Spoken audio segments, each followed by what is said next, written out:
The sky tore open before I even reached my truck, and something fell out of it burning. I was standing on the boat ramp with rain hitting my face like small stones, and for one full second I thought it was a plane going down. Then I saw the shape of it, too smooth, too quiet, gliding instead of falling, and I knew planes do not fly like that. It dropped behind the tree line half a mile off, and the light it threw across the clouds turned the whole sky the color of a fresh bruise. I should have stayed put. Every sensible bone in my body told me to get in my truck, drive home, lock the door, and forget what I saw. Instead, I drove straight toward the smoke. The trail through the woods was thin and wet, and my headlights kept sliding across broken branches until they landed on the wreck itself, a long silver shape half buried in the mud, steaming, cracked open along one side like an egg that had been dropped from a great height. I did not get close to it. What pulled me forward was the shape lying a few steps away from it, thrown clear before the crash finished. She was not human. I understood that within the first second, yet somehow my body did not stop moving toward her the way it should have if my mind had really believed it. Her skin held a pale silver shine under the rain, her limbs were a little too long for her frame, and one arm was bent at an angle that made my stomach turn. Her eyes were closed, her chest was moving, barely. I had spent 6 years working as an emergency medical technician before I got tired of watching people die in the back of an ambulance and bought a fishing boat instead. That training does not leave a person, even when the patient in front of him has never been listed in any medical book on earth. I checked her breathing, checked for the worst bleeding first, and made a decision that probably changed the rest of my life. I did not call anyone. I lifted her into my arms, carried her through the mud back to my truck, and drove home instead of to a hospital. I told myself it was because a hospital would not know what to do with her. The truer answer was that some part of me already understood that the moment other people learned what she was, I would lose any say in what happened to her next. I laid her on my own bed, cut away the torn fabric near her injured arm, and did the only thing I knew how to do. I cleaned the wound, packed it, splinted the break as best I could guess how her bones were meant to sit, and rigged an old saline bag I still kept from my ambulance days into something like an intravenous line. I did not know if her body could even accept human fluids.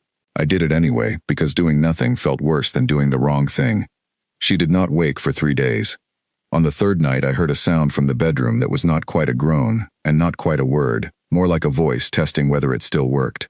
I walked in with a bowl of warm broth I had no real reason to believe she could eat, and found her staring at the ceiling with a calm, searching look, like she was counting every injury in her body before she allowed herself to feel any of them. I told her she was safe. I told her there had been a crash, that I had found her, that she had been unconscious for a few days. She turned her head toward me slowly, and her eyes held a color I had never seen before, somewhere between silver and something that should not exist under normal light. She studied my face for a long moment, as if reading something written there that I did not know about. Her first full sentence to me was that I had not called my authorities. Her English was too clean, too fast, for someone who should have just learned it from nothing. At the time I did not think about how strange that was. I was too busy being amazed that she could speak at all. I told her people panic, and governments panic worse, and it seemed to me that she needed somewhere quiet before anyone else got involved. She went quiet after that, watching me with an expression I could not read, while I fed her small spoonfuls of broth and reset the splint on her arm. She winced exactly once, then caught herself and smoothed the pain out of her face half a second later, like showing weakness broke some rule she lived by. Her name was Naira. She told me that on the 4th day, once she could sit up on her own. She did not tell me the rest of it until nearly a week later, once the color under her skin had faded from bruised silver back to something closer to pearl. On the morning she finally stood without help, she sat across from me at my kitchen table, holding a cup of coffee like it personally owed her an explanation, and told me she needed to contact her ship. Before she did that, she said, there was something I should understand. She was not a scout. She was not a diplomat sent to study a new world. She told me she ruled over 411 star systems, and that not long ago the number had been higher, before betrayal from someone close to her cost her one of them, and left her ship crippled enough that she came down on the one world where nobody would recognize her face or know what she was worth. I remember exactly what I said back to her, because I have replayed that sentence in my head every day since. I told her that meant I had been feeding the ruler of the galaxy out of my grandmother's old soup bowls.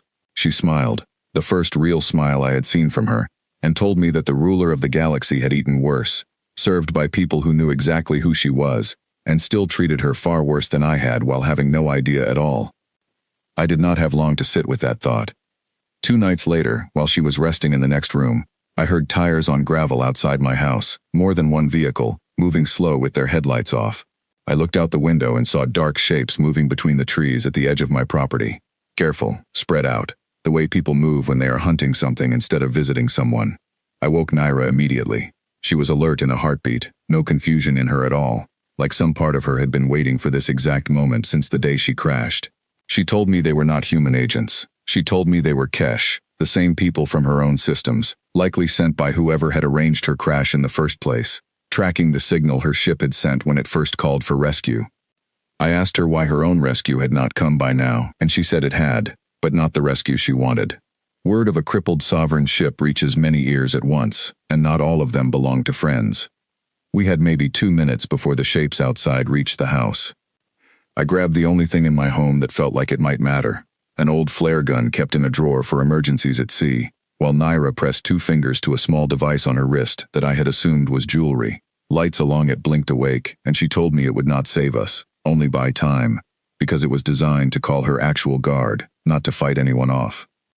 The front door came apart at the hinge before I even reached it. 3 figures stepped through, tall like Naira but broader, wearing dark armor that seemed to drink in the light from my hallway rather than reflect it. They spoke to her in a language I did not understand, sharp and fast, and she answered back just as sharp, standing straighter than her injuries should have allowed, her voice carrying an authority that made even armored strangers pause before they raised their weapons. I did not wait to see how the conversation ended. I fired the flare gun, not at them, but past them, into the open doorway behind them, where it burst into blinding white light against the dark night outside. For half a second every one of them turned toward the flash out of pure instinct, and in that half a second, Naira moved faster than I thought her body could, striking the nearest one across the throat with the side of her good hand and driving him back through the broken doorway into the mud. The other 2 turned on her at once. I threw myself at the closer one's legs, more out of desperation than any real plan, and he stumbled just long enough for Naira to twist his weapon out of his grip and turn it back on the last one standing. She did not fire it to kill. She fired it low, at his legs, and he dropped without a sound, more shocked than hurt. Outside, the night lit up again, this time not from my flare gun but from something enormous descending through the clouds, silent, no engine sound at all, simply a shape swallowing the stars, where a moment before there had been none. Naira looked up at it and let out a breath I had not realized she was holding since the moment the door broke open. Her real guard had arrived. What came down from that ship moved nothing like the 3 attackers in my hallway. They were calm, precise, and treated Naira the instant they saw her not as an injured stranger, but as someone whose safety mattered more than their own lives. They secured the 3 attackers within seconds, gathered them without cruelty, and turned to face me with a kind of careful respect I did not expect from beings who had just watched me help take down 3 of their enemies with nothing but a flare gun and stubbornness. Naira stood in my broken doorway, rain starting to fall again behind her, and told her guards to wait outside for a moment before she turned back to me. She said that in 411 systems there existed careful laws about first contact, slow committees, layers of protocol that could take years to move an inch. None of that was why she was standing in my kitchen instead of behind a wall of security and translators. I asked her why then. She told me it was because of a saying she had only just learned from my own people, one she believed I lived by without even needing the words. Help the one in front of you first, and worry about what they are only after. She said Earth was small, undefended, and completely unaware of what shared the dark sky above it, and by every rule she lived under that should have made this world a target or, at best, an afterthought to people like her. Instead, she said, Earth had become the one place among 412 systems where she had personally watched someone help a stranger with absolutely nothing to gain from it. She told me that kind of thing does not get forgotten by someone who has built an empire, and that empires which survive are usually built by people who remember debts exactly like this one. She did not promise fleets. She did not promise wealth or protection or membership in whatever vast alliance she ruled. She only promised, standing in my broken doorway with her guards waiting patiently in the rain behind her, that she would return, not as a queen asking a favor be repaid, but as someone who owed one and intended to pay it back in her own time. Then the light of her ship widened beneath her, and she was gone, lifted up into a sky that had somehow gone calm, without me noticing the storm had passed. I fixed my front door myself over the following week, told the few neighbors who asked that a tree had come down on it during the storm, and went back to running my fishing charter like nothing in my life had changed. Most nights it feels that way. I wake up, check my gear, take out whoever has booked the boat that day, and come home to a quiet house at the edge of a quiet town that nobody outside it has ever heard of. But some nights, when the sky does something the weather forecast cannot explain, faint lights moving too steady to be stars, I walk down to the dock alone and stand there until my coffee goes cold, looking up and wondering what it means that somewhere far beyond anything I can name, the woman who commands 411 star systems still carries my name written down somewhere as a debt she has not yet paid. I did not save her because I understood what she was. I saved her because a stranger was dying in the rain, and there was no one else there to help. I have come to believe that is exactly why she came back, to make sure I knew her name,